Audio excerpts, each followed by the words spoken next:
What is going on, y'all? Today I'm going to be going over the one trade that I took and my logic behind it, how I made $2,000 before breakfast today. So coming into the day, I was slightly leaning bullish. High time frame, we are in a little bit of this chop, but we do have this swing to target. We have this swing to target. These are both previous day highs. We're in all-time highs territory on ES. So I was coming into the day leaning a little bit more bullish.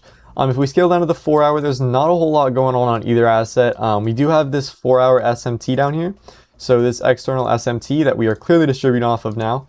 We've also hit a 2 hour on both assets. We have this 2 hour intermediate low on both assets that seems to be distributing us very well. We did have PPI this morning, and if you take a look at the 1 minute chart from PPI, we did have this data low right here, and this was the data low on ES right over here. It's just a whole impulse move from this leg. So this low and this low were the data lows. Now, why was I not concerned about data low being unprotected on NQ? It is protected on ES. As you can see, we tapped into that 2 hour low, and it's the low of that 2 hour intermediate low. However, on NQ, it is still technically unprotected, but I was using these 30-minute fair value gaps on both assets and these 15-minute fair value gaps on both assets as my condition. So I was leaning more bullish. I wanted to go see all of this LR ran up to these relative equal highs being this swing, this swing, this swing. ES, I wanted to go see take this swing, this previous day high, or this previous day high, this swing, and eventually lead up to all-time highs sometime in the near future. So at market open, what happened? Market opened and we dumped about 100 points, I believe it was. Let's see, we dumped, oh no, it was only about 37 points. We did not have much volatility today, but dumped about, let's see, we dumped about 45 points, market open. Mitigated the 15 and the 30 minute on both assets, printed a fat wick. Now, at this point, I wanted to be in my trade. I saw ES running right here. I had a ton of conviction in this. ES was starting to displace off this 15 and 30 minute.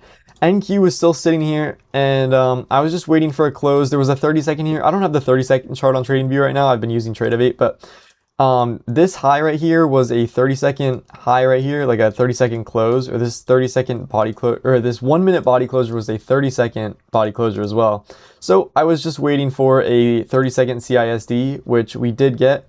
I got filled like slightly late. I got filled right around here. I entered on this 30-second CISD.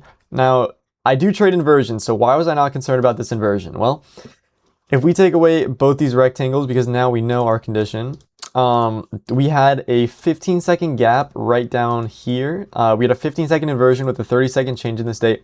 On Judas Swings, I'm typically not too concerned with taking a trade-off just displacement and conviction, because as you can see here, we have amazing AMD structure. We have accumulation, manipulation. Now we can expect our distribution to our obvious DOL being buy-side liquidity and relative equal highs and previous day high.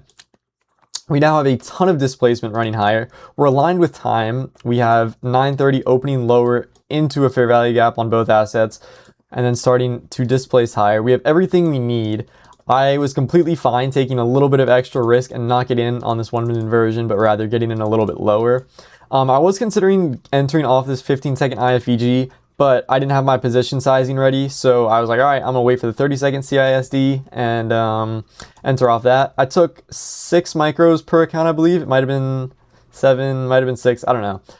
But I took like right about half a mini on this trade. As you can see, it played out in literally 1 minute. Amazing Judas Swing. I really don't have much more to say about that. Ran there and we just continued to run the whole day. You could have definitely held this. I believe NQ still had draws higher. Yeah, you could have held to this swing right up here. I saw a few people get like a 1 to 4 on this, which was pretty insane, but I just decided to get my piece of the pie, you know, take what I knew was gonna hit, and yeah. Thank you guys for sticking around, and that was how I made $2,500 before breakfast at 18.